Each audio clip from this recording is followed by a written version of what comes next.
The women members, my sisters, mothers, daughters, who are all there, आप सबको मेरा नमस्कार.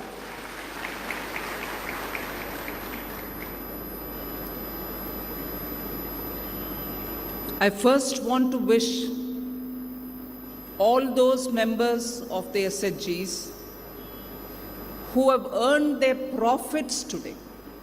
Some groups have received 7,000 each member, 7,000 rupees. It was shown on the board behind me how much each member got. Some others received 6,000 rupees. So by each member how much is being given is also shown there. A big element of transparency.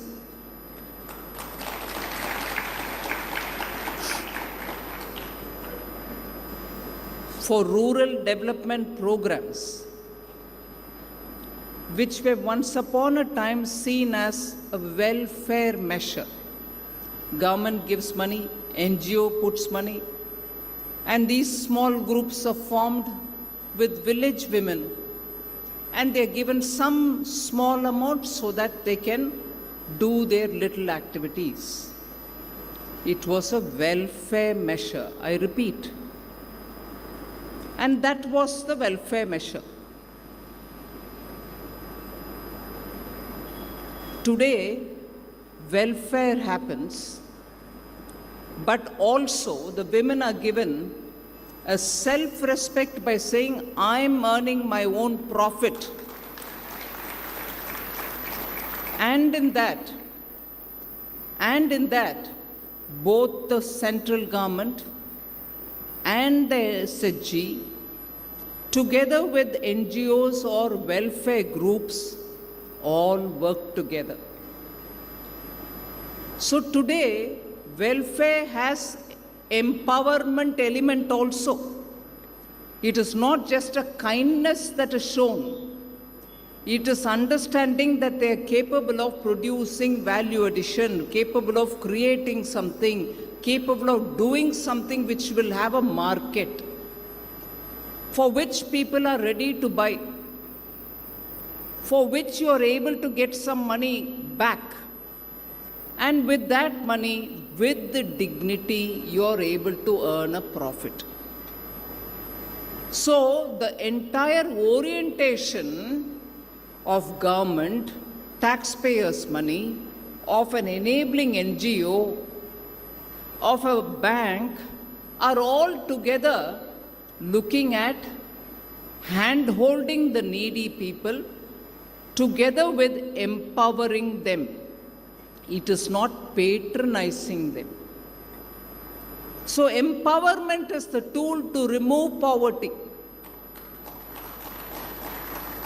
Empowerment is the tool for giving access to market, access to earning some money, access to use tools, access to use your own decision making so that you can earn your legitimate profit. And that is where when government invests money in creating digital public infrastructure, it is aimed at making sure the ordinary citizen can also benefit from it. Benefit not for welfare alone, benefit to give them access to decide what they want to do. They'll produce something, they'll showcase it in the digital e-marketplaces, and after that they will access the market and get their payment also digitally. So when public money goes for creating such infrastructure, when facilitators like Sri Kshetra Dharmasthala institutions, they come together. What a human interface through the Sri Kshetra Dharmasthala group of institution does in the physical form is facilitated through the digital form by the investments made by the government.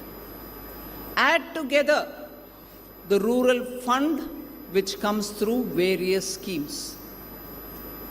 Whether it is the National Rural Livelihood Mission, whether it is the Rural Development Program, whether it is the Drone Didi or Lakpati Didi, whether it is the SHG group's seed capital being given, whether it is the viability gap which comes for the SHGs, whether it is also creating rural infrastructure such as, not just the roads, such as creating warehouses to store your grains which you produce, the grains which are accumulated and FCI godowns are not available everywhere.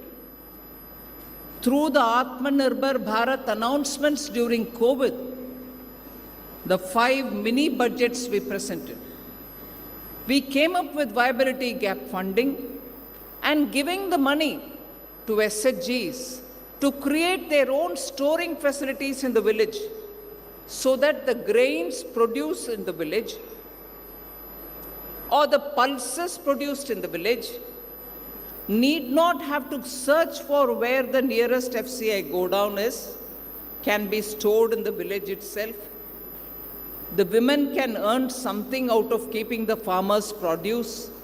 The farmer could be the husband, father, brother, anybody.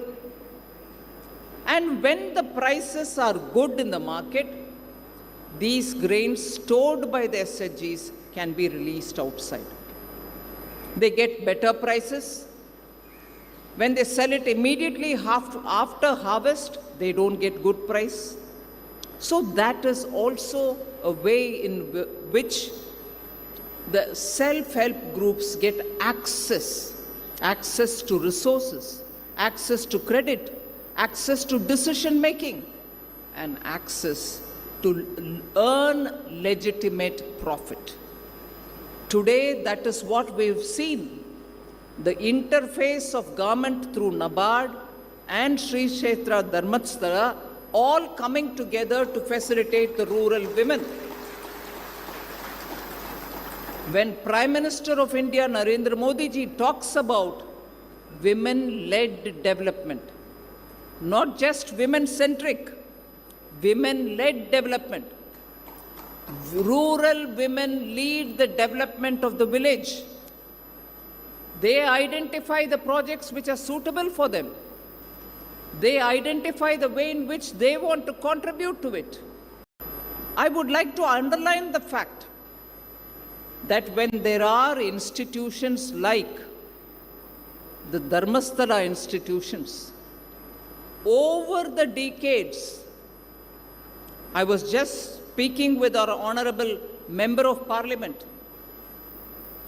over the decades, since after independence, this Kshetra, led by our Guruji, now Parliament member, Dharmasthala has been pioneers in rural development activities.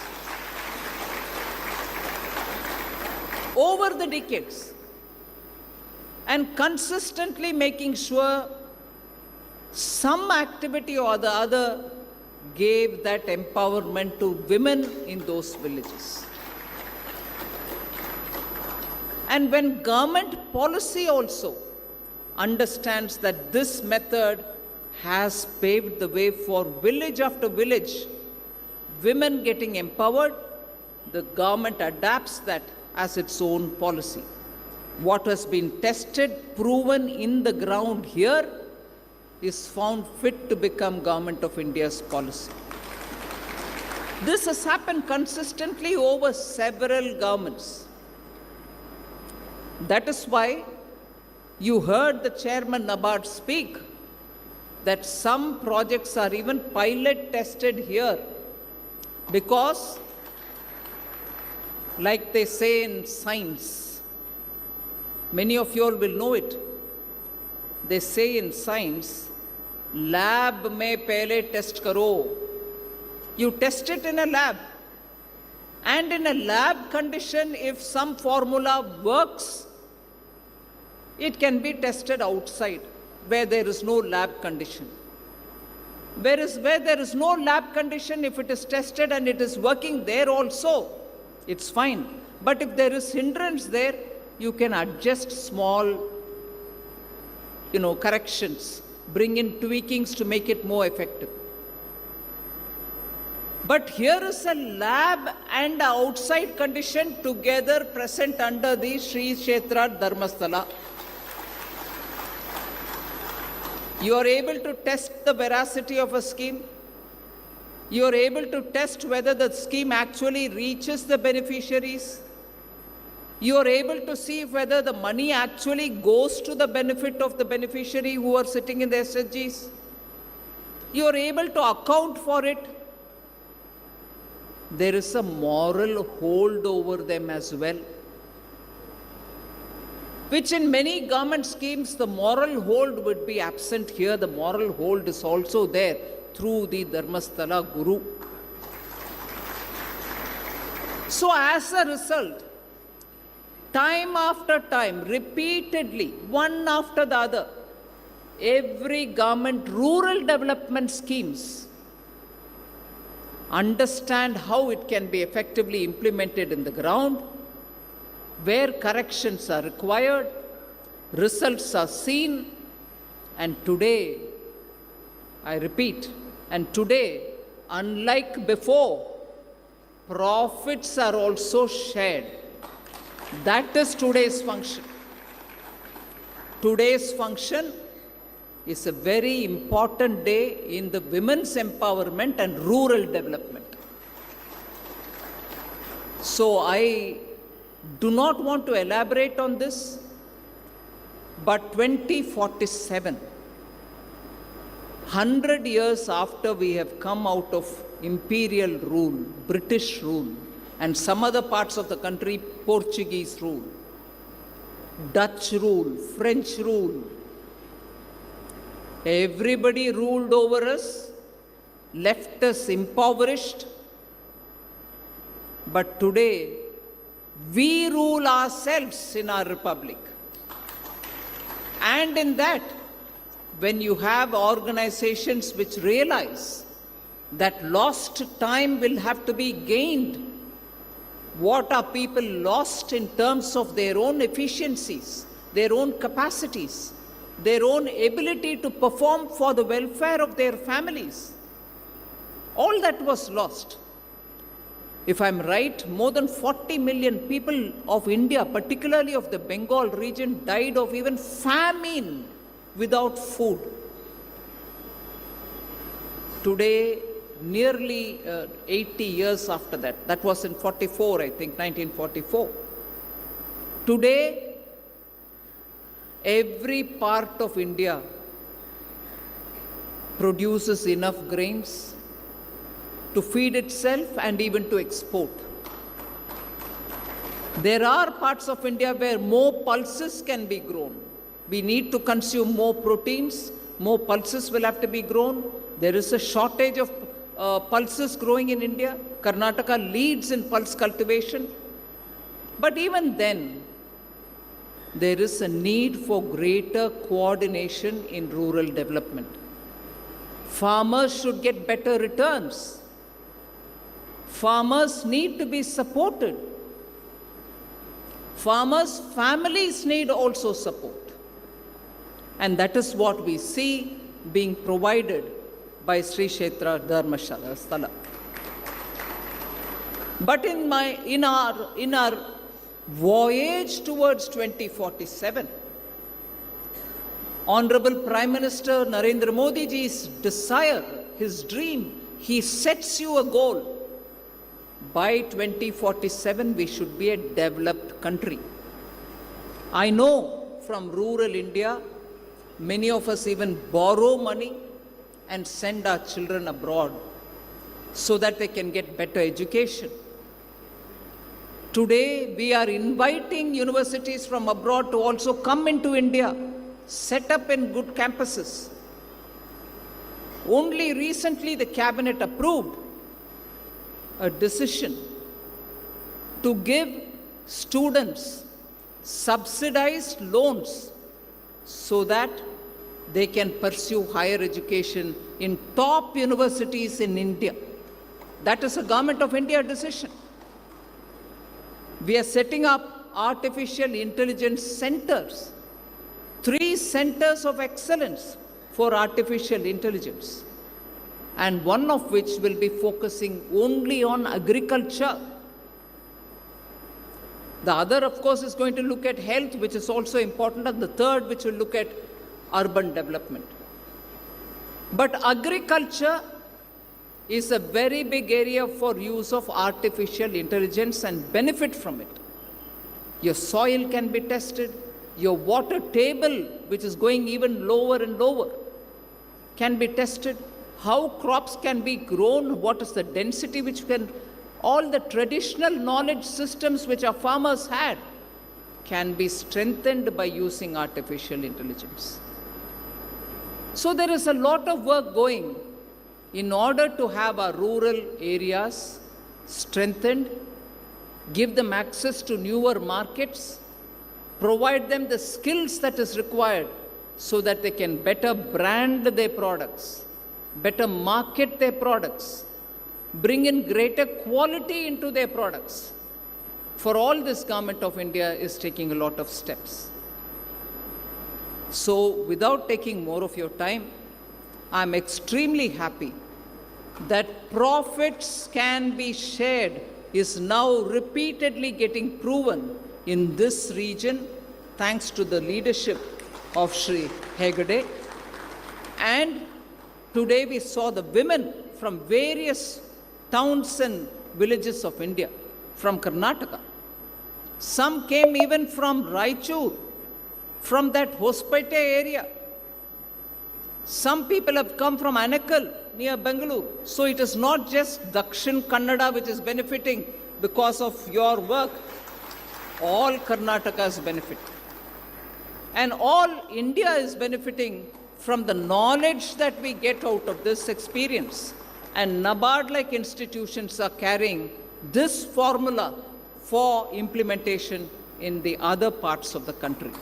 I'm very grateful to this extremely dedicated leadership that Shri Hegde is showing, and to his entire family which is working together in getting this well organized, and more importantly, all the Lakpati Didis of the SHG, the drone Didis of SHG, and the self-help group ladies for participating continuously in such schemes which empower you for better life and better contribution towards India.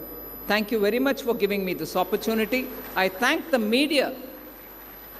Today, I take this special 1 minute more to thank the media, particularly of this region and of Karnataka, for constantly giving us reports on how this work is going on, how all this is resulting in the villages getting access to government programs, whether it is the schemes of the state government or whether it is the scheme of the central government, which pass through these agencies. And as a result, you find development reaching in all parts of Karnataka. I especially thank the media for giving all the time and attention for good work which is going on in the ground. Thank you very much.